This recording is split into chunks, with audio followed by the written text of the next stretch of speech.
ಧರ್ಮಸ್ಥಳಕ್ಕೆ ಸಂಬಂಧಿಸಿದ ಇನ್ನೊಂದು ದೊಡ್ಡ ಅಪ್ಡೇಟ್ ಬಂತು ಇವತ್ತು. ಇಡಿ ಅವರು, ಎನ್ಫೋರ್ಸ್ಮೆಂಟ್ ಡೈರೆಕ್ಟರೇಟ್ನವರು, ಜಾರಿ ನಿರ್ದೇಶನಾಲಯದವರು ಒಂದು ಪತ್ರಿಕಾ ಹೇಳಿಕೆಯನ್ನು ಹೊರಡಿಸಿದರು. ಇದು ಭಯೋತ್ಪಾದಕರಿಗೆ ಸಂಬಂಧಿಸಿದ್ದು. ಇದುವರೆಗೂ ಹೇಳಿದ ಸುದ್ದಿಗೂ ಈ ಸುದ್ದಿಗೂ ಸಂಬಂಧ ಇಲ್ಲ. 2022ರಲ್ಲಿ ಮಂಗಳೂರಿನ ಕಂಕನಾಡಿಯಲ್ಲಿ ಒಂದು ಆಟೋ ರಿಕ್ಷಾ ಬ್ಲಾಸ್ಟ್ ಆಗುತ್ತೆ. ಆಟೋ ಚಾಲಕರಿಗೆ ಗಾಯ ಆಗುತ್ತೆ, ಜೊತೆಗೆ ಆಟೋದಲ್ಲಿದ್ದಂಥ ಒಬ್ಬ ಪ್ರಯಾಣಿಕನಿಗೆ ಗಾಯ ಆಗುತ್ತೆ. ಆಮೇಲೆ ನೋಡಿದ್ರೆ it was a cooker bomb ಅದು ಅಚಾನಕ್ಕಾಗಿ ಬ್ಲಾಸ್ಟ್ ಆಗಿತ್ತು.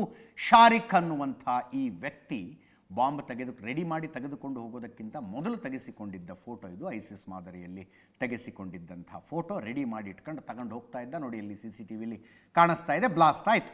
ಈತ ಗಾಯಗೊಂಡ ಸ್ಥಿತಿಯಲ್ಲಿ ಸಿಕ್ಕಾಕೊಂಡ. ಇವನು ಯಾರು ಅಂತ ನೋಡಿದ್ರೆ ಪೊಲೀಸರಿಗೆ ಮೋಸ್ಟ್ ವಾಂಟೆಡ್ ಆಗಿ ಬೇಕಾಗಿದ್ದಂಥ ವ್ಯಕ್ತಿ. ನೋಡಿ ಅಲ್ಲಿ ಬ್ಲಾಸ್ಟ್ ಹೆಂಗಾಯಿತು. ಒಂದು ಕಡೆ NIA ಅವರು ಆ ಬ್ಲಾಸ್ಟಿನ ತನಿಖೆಯನ್ನು ನಡೆಸ್ತಾ ಇದ್ರು, ಇಡಿ ಅವರು ಟೆರರ್ ಫಂಡಿಂಗಿನ ತನಿಖೆಯನ್ನು ನಡೆಸ್ತಾ ಇದ್ರು. ಟೆರರ್ ಫಂಡಿಂಗ್ ತನಿಖೆ ನಡೆಸ್ತಾ ಇದ್ದ ಇಡಿ ಅವರಿಗೆ ಗೊತ್ತಾದಂಥ ವಿಷಯ, ಈತ ಬಾಂಬನ್ನು ಧರ್ಮಸ್ಥಳಕ್ಕೆ ತೆಗೆದುಕೊಂಡು ಹೋಗ್ತಾ ಇದ್ದ. ಇಡಿ ಅವರು ಅಧಿಕೃತ ಪ್ರೆಸ್ ನೋಟ್ನಲ್ಲಿ ಈ ಹೇಳಿಕೆಯನ್ನು ಕೊಟ್ಟಿದ್ದಾರೆ. ಈತನ ಟಾರ್ಗೆಟ್ ಇದ್ದದ್ದೇ ಧರ್ಮಸ್ಥಳದ ಮಂಜುನಾಥನ ದೇವಸ್ಥಾನ. ಭಯೋತ್ಪಾದಕನ ಟಾರ್ಗೆಟ್ ಇದ್ದದ್ದು ಧರ್ಮಸ್ಥಳದ ಮಂಜುನಾಥನ ದೇವಸ್ಥಾನವೇ. ತೆಗೆದುಕೊಂಡು ಬರ್ತಾ ಇದ್ದ ಆತ. ಅಲ್ಲಿ ಟೈಮರ್ ಇಟ್ಟಿರ್ತಾರಲ್ಲ, ಆ ಟೈಮರನ್ನು 90 ನಿಮಿಷಕ್ಕೆ ಸೆಟ್ ಮಾಡಬೇಕಾಗಿತ್ತು.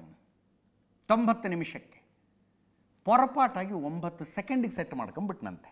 ಆಟೋದಲ್ಲಿ ಕೂತ್ಕೊಂಡಿದ್ದಾಗ 9ನೇ ಸೆಕೆಂಡಿಗೆ ಬ್ಲಾಸ್ಟ್ ಆಗಿಬಿಡ್ತದು. ಆತನೇ ಸಿಕ್ಕಾಕ್ಕೊಂಡ. 2022 ನವೆಂಬರ್ 25 ಬ್ಲಾಸ್ಟ್ ಆಗಿದ್ದಿದ್ದು. ಆಟೋದಲ್ಲಿ ಕುಕ್ಕರ್ ಬಾಂಬ್ ಬ್ಲಾಸ್ಟ್. ಇದರ ಹಿಂದೆ ಐಸಿಸ್ ಮಾಡ್ಯೂಲ್ ಕೆಲಸ ಮಾಡ್ತಾ ಇದೆ ಅನ್ನುವ ಮಾಹಿತಿ ಹೊರಗೆ ಬಿತ್ತು. ಇದಕ್ಕೆ ಫಂಡಿಂಗ್ ಎಲ್ಲೆಲ್ಲಿಂದ ಬಂದಿದೆ ಅಂತ ಇಡಿ ತನಿಖೆ ನಡೆಸ್ತಾ ಇತ್ತು. ಟೆರರ್ ಫಂಡಿಂಗಿಗೆ ಸಂಬಂಧಿಸಿದಂತೆಯೂ ಅನೇಕ ವಿಷಯಗಳು ಹೊರಗೆ ಬಂದಿದ್ದಾವೆ. ಹಣಕಾಸು ಮೂಲ ಎಲ್ಲೆಲ್ಲಿಂದ ಬರ್ತಾ ಇತ್ತು ಅಂತ. ಕರ್ನಲ್ ಅಂತ ಐಸಿಸ್ ಹ್ಯಾಂಡ್ಲರ್ ಒಬ್ಬ ಇದ್ದ. ಆತ ತನ್ನ ಕ್ರಿಪ್ಟೋ ಅಕೌಂಟ್ ಮೂಲಕ ಇವನಿಗೆ ದುಡ್ಡನ್ನು ಟ್ರಾನ್ಸ್ಫರ್ ಮಾಡಿದ್ದ.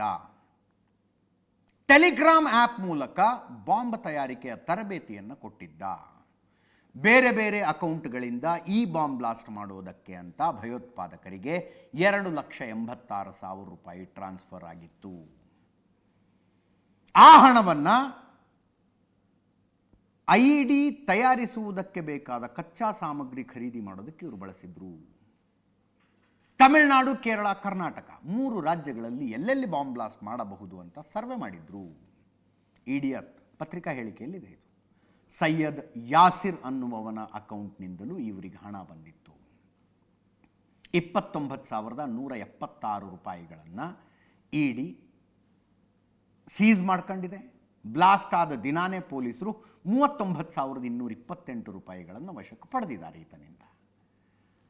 ಇದು ಪ್ರೆಸ್ ನೋಟ್ನಲ್ಲಿ ಬಂದಿರುವಂಥ ವಿಷಯ. ಅದಕ್ಕೆ BJP ಅವರು ಆಗ್ರಹಿಸ್ತಾ ಇದ್ದಾರೆ, ಧರ್ಮಸ್ಥಳದ ಮೇಲೆ ಬಹಳ ಜನರ ಕಣ್ಣಿದೆ, ಭದ್ರತೆ ಜಾಸ್ತಿ ಮಾಡಿ ಅಂತ. ಕೇಳಿಸ್ಕೊಳ್ಳಿ. ಎಲ್ಲವೂ ಕೂಡ ಪತ್ರಿಕೆಗಳು ಬಂದಿದೆ. ಆದ್ರೆ ಒಂದ್ ಕಡೆ ಒಂದಂತೂ ಸ್ಪಷ್ಟವಾಗಿ ಕಾಣ್ತಾ ಇದೆ. ದಕ್ಷಿಣ ಕನ್ನಡದಲ್ಲಿ ಹಿಂದನೂ ಕೂಡ ಕುಕ್ಕರ್ ಬ್ಲಾಸ್ಟ್ ಆದಾಗ ಅದನ್ನು ಕೂಡ ಅದೊಂದು ಸಣ್ಣ ಘಟನೆ ಅಂತೇಳಿ ಮಾನ್ಯ DK ಶಿವಕುಮಾರ್ ಹೇಳಿಕೆಯನ್ನು ಕೂಡ ನೀಡಿದ್ರು. ವಿಶೇಷವಾಗಿ ದಕ್ಷಿಣ ಕನ್ನಡ ಒಂದು ರೀತಿಯಿಂದ ಚಟುವಟಿಕೆಗಳು ಪದೇ ಪದೇ ಆಗ್ತಾ ಇರುವಂತದ್ದು. ಆದ್ರೆ ರಾಜ್ಯ ಸರ್ಕಾರ ಯಾವಾಗಲೂ ಸಹ ಇದನ್ನ ಗಂಭೀರವಾಗಿ ತೆಗೆದುಕೊಂಡಿಲ್ಲ. ಈಗಲಾದ್ರೂ ಕೂಡ ಇದು ಎಚ್ಚೆತ್ತುಕೊಂಡು ಪದೇ ಪದೇ ರಾಜ್ಯದಲ್ಲಿ ಈ ರೀತಿ ಘಟನೆಗಳೇನು ನಡೀತಾ ಇದ್ದಾವೆ, ಒಂದು ಆತಂಕವನ್ನು ಸೃಷ್ಟಿ ಮಾಡ್ತಕ್ಕಂತ, ವಾತಾವರಣವನ್ನ ಹಾಳು ಮಾಡ್ತಕ್ಕಂತ ಕೆಲಸ ಕಾರ್ಯಗಳು ಇವತ್ತೇನು ಆಗ್ತಾ ಇದ್ದಾವೆ, ಇದು ರಾಜ್ಯ ಸರ್ಕಾರಕ್ಕೂ ಅದು ಕೈಗೆತ್ಕೊಳ್ಬೇಕಾಗ್ತದೆ. ಅವರೇ ಅದನ್ನ ವಿಚಾರವನ್ನು ಗಂಭೀರವಾಗಿ ತೆಗೆದುಕೊಳ್ಬೇಕಾಗ್ತದೆ. ಈಗ ಮಾಧ್ಯಮದ ಮೇಲೆ ನಿನ್ನೆ ಹಲ್ಲೆ ಆಯಿತು ಅದ್ರ ಮೇಲೆ ಕ್ರಮ ತಗೊಳ್ಬೇಕು ಅಂತ ಒತ್ತಾಯವನ್ನು ಮಾಡಿದ್ದೇವೆ ನಾವು. ಯಾರು ನಮ್ಮಲ್ಲಿ ಏನು ಗೊಂದಲ ಇಲ್ಲ. ನಾವು ಮಾಧ್ಯಮದ ಮೇಲೆ ಯಾರಾದರೂ ಹಲ್ಲೆ ಮಾಡಿದರೆ ಅದರ ಮೇಲೆ ಕ್ರಮ ತಗೊಳ್ಬೇಕು ಅನ್ನುವಂಥ ಒತ್ತಾಯವನ್ನು ಕೂಡ ನಾವು ಮಾಡಿದ್ದೇವೆ. ನಮ್ಮ ಮೂಲ ಉದ್ದೇಶ ಇರುವುದು ಭಾಳ ದಿವಸಗಳ ಕಾಲ ಇದನ್ನು ಎಳೆದಾಡಿಕೊಂಡು ಹೊಸ ವಿಚಾರಗಳನ್ನು ತಂದುಕೊಂಡು ಒಂದಿಷ್ಟು ಸಮಸ್ಯೆಗಳನ್ನು ಸೃಷ್ಟಿಯಾಗುವಂಥ ವಾತಾವರಣ ನಿರ್ಮಾಣ ಮಾಡಬಾರ್ದು ಅಂತೇಳಿ ಮುಖ್ಯಮಂತ್ರಿಗಳ ಆಗ್ರಹ. ಮತ್ತು ಆ ದೇವಸ್ಥಾನದ ಮೂಲ ಪಾವಿತ್ರ್ಯಕ್ಕೆ ಧಕ್ಕೆ ಬಂದಾಗ ಭಾವುಕ ಭಕ್ತರು ಒಂದು ರೀತಿಯ ಪ್ರತಿಭಟನೆಯೂ ಸೇರಿದಂತೆ ಆಕ್ರೋಶವನ್ನು ವ್ಯಕ್ತಪಡಿಸುವಂಥ ವ್ಯವಸ್ಥೆಗಳಾಗಬಹುದು ಅನ್ನುವಂಥ ಆತಂಕಗಳು ಎಲ್ಲರಲ್ಲೂ ಇದೆ. ಆ ಕಾರಣಕ್ಕೆ ನಾವು ಹೇಳಿದ್ದು ಸರ್ಕಾರ ಎಚ್ಚರಿಕೆ ಹೆಜ್ಜೆ ನೀಡಬೇಕು.